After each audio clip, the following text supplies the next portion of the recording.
আমরা অত্যন্ত হ্যাপি।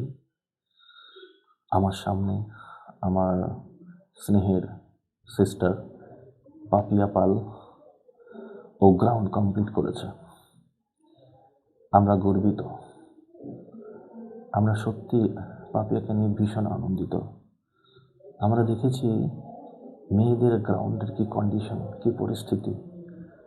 হাজার হাজার মেয়ে তারা ব্যর্থতা, তারা গ্রাউন্ড কমপ্লিট করতে পারেনি।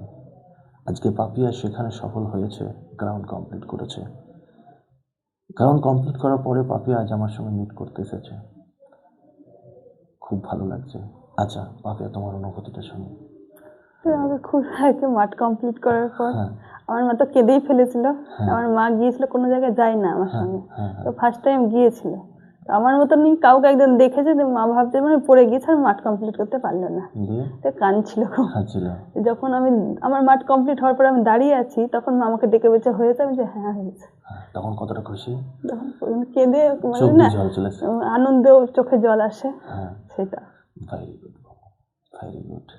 আজকে দেখো, আমি তোমাকে নিয়ে আমার সবথেকে বেশি যেটা বলার, যেটা গর্বের, সেটা হচ্ছে অনেকে আছে তারা এমনি ব্যাচেলার, তারা আজকে মাঠ পাস করতে পারছে না।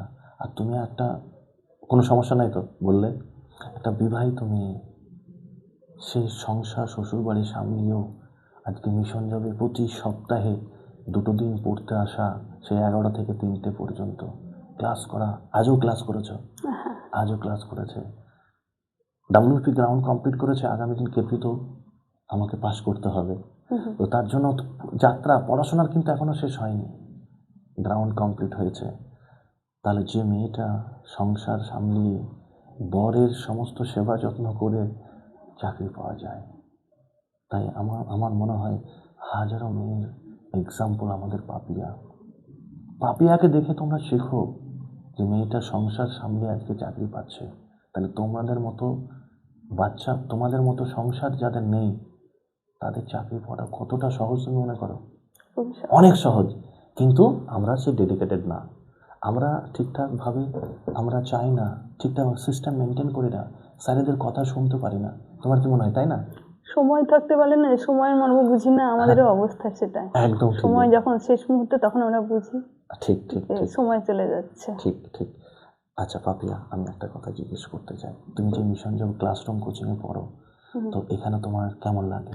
ভালো লাগে, অনেক কিছু শিখেছি। অনেক কিছু শিখেছো। আচ্ছা, প্রতিটা স্যারকে কেমন লাগে? ভালো। ভালো লাগে। জিকে টিচারদের কেমন? দুর্দান্ত ক্লাস দেয় তো? হ্যাঁ হ্যাঁ, প্রত্যেকটা স্যারের, ম্যাডামের ক্লাস ভালো। আচ্ছা, আর তোমাদের ম্যাথ কোন স্যার শেখায় জানো? সমীর স্যার। কেমন লাগে স্যার? ভালো লাগে। স্যার কি শুধু ম্যাথ শেখায় না আরও কিছু শেখায় তার সঙ্গে? না, ম্যাথের সঙ্গেও যে ম্যাথের প্রবলেমটা আমরা কেমন করে সলভ করবো, ছন্দে মানে কথার ছন্দে বুঝিয়ে দেয়, যেটা কথার ছন্দে যদি অনেকটা মনে থাকে। আচ্ছা, তো কেমন লাগে তোমার? ভালো লাগে। আচ্ছা স্যার ক্লাসে কথা, মানে ক্লাস করাতে করাতে স্যার কিন্তু অনেক এক্সট্রা কথা বলেন, প্রয়োজন ছাড়া স্যারের যে কোনো স্যার প্রয়োজন যেটা সেটাই বলে, সেটাই বলেন। তো সেই কথাগুলো কেমন লাগে তোমার? ভালো লাগে। সেই কথাগুলো তোমাদের আগামী দিনে আরো প্রেরণা হয়? হ্যাঁ অবশ্যই। মানে যে কোনো ধরো অঙ্কের কোনো জটিল একটা প্রবলেম, জটিল একটা কনসেপ্ট, স্যারের কথাতে সেগুলো খুব ইজি হয়।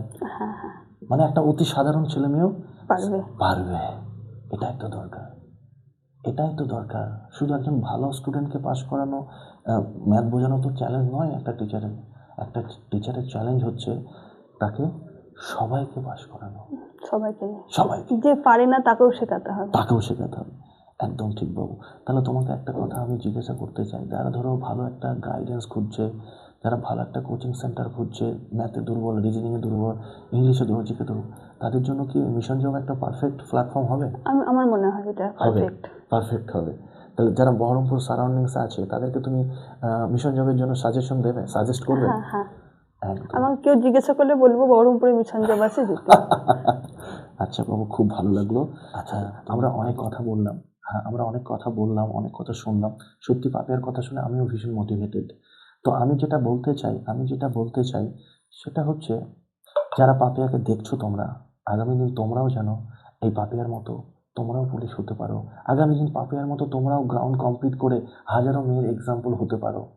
বাবা মায়ের স্বপ্ন পূরণ করতে পারো। আমরা অনেককেই লক্ষ্য করেছি, অনেকের মুখ থেকে শুনেছি, কোনো মেয়ে সন্তান যখন কোনো মায়ের হয়, কোনো বাবার হয়, তখন আমরা তাদের কষ্ট পেতে দেখেছি। কেননা আমাদের এই পুরুষ শাসিত সমাজে মেয়ে সন্তান হলে তাদেরকে পিছিয়ে রাখি। কিন্তু আজকে পাপিয়া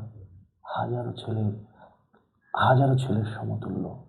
তাই আমি বলি, যারা মেয়েরা আছো, বিশেষ করে আমার মায়েরা আছো, তোমাদেরকে আমি বলবো, জীবনে হাল ছিল না। পাপিয়ার মতো তোমরাও আগামী দিন এক্সাম্পল হবে। আর তোমাদেরকে একটা কথাই বলবো, যারা ভিডিওটা দেখছো, পাপিয়ার জন্য তোমরা আশীর্বাদ করে রেখো, দোয়া রেখো, যেন শেষ হাসিটা আমি পাপিয়ার সঙ্গে হাসতে পারি।